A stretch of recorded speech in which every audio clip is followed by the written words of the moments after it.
Les grands espaces, la neige en abondance, les chiens de traîneau, c'est souvent la carte postale qu'on a du Québec. Mais en vrai, là, ça ressemble à quoi la vie quotidienne à Québec? Fetra et Niego, originaires du Madagascar, Luca, de la France, et Lina, du Brésil, m'ont accueilli dans leur quotidien pour discuter des petits détails de leur vie québécoise, des similarités et des différences entre leur vie d'avant dans leur pays d'origine et leur vie d'aujourd'hui à Québec.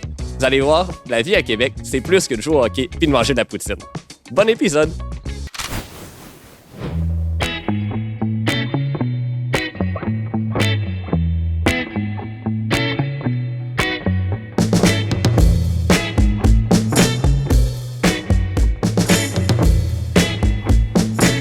Comment ça se passe la vie au quotidien ici? Ça ressemble à quoi une journée typique dans votre famille à Québec?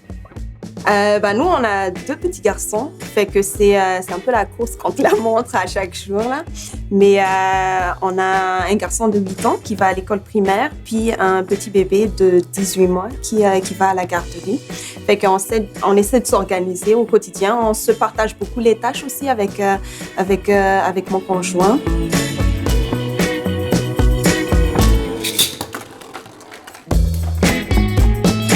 Est-ce qu'il y a des défis qu'il a fallu que vous releviez quand vous êtes arrivé à Québec, là, qu'à Madagascar, c'est comme même ça marche? Ici, ça marche complètement différemment, il faut absolument que je m'adapte. Il y a certaines choses comme, je prends un exemple, les médicaments.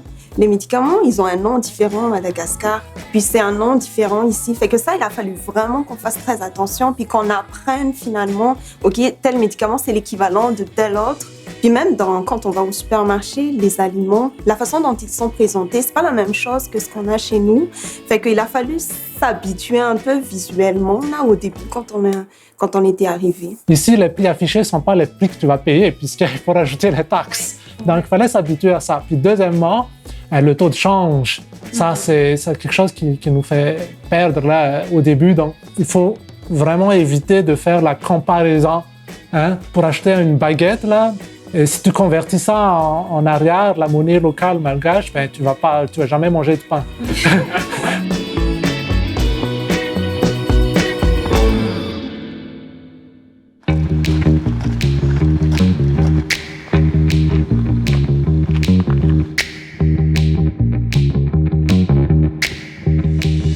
Ça ressemble à quoi ta vie quotidienne à Québec? Bon, maintenant, je travaille chez nous. On fait le télétravail encore à cause de la pandémie. Donc, on n'a pas vraiment une grosse routine quotidienne de sortir et tout. Mais on essaye beaucoup de profiter des espaces dehors, de parcs et tout. Parce qu'en ville de Québec spécifiquement, il y a plein de places pour aller.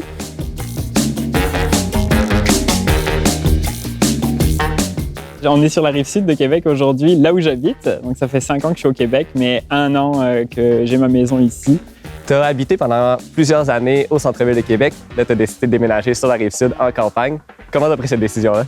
Ben, c'est sûr qu'il y a eu la pandémie qui a un peu aidé, là, comme beaucoup de monde. Là, les changements de vie sont arrivés.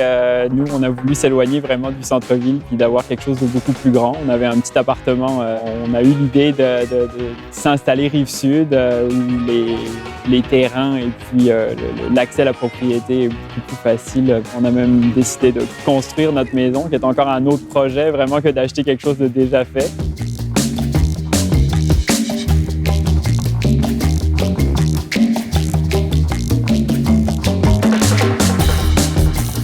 C'est quoi les défis par rapport à être une personne immigrante qui veut accéder à la propriété à Québec? Quand on arrive ici, évidemment, on ouvre un compte dans une banque, on se fait connaître, on se fait une bonne réputation de bon payeur. Finalement, je suis allé voir cette même banque pour essayer d'avoir une hypothèque pour ma maison. Puis ça a été tout de suite non, ça a été tout de suite refusé. Il a fallu aller voir une autre banque qui ne me connaissait pas du tout, qui m'a accepté. Donc, bon, au moins, ça a été positif à la fin. C'est quoi les avantages d'être propriétaire au lieu d'être locataire? L'avantage, c'est l'espace autour, c'est le calme et puis on est vraiment bien ici.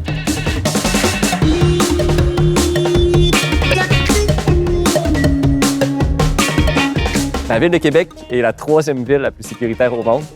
Qu'est-ce que ça représente pour toi, vivre dans une ville aussi sécuritaire?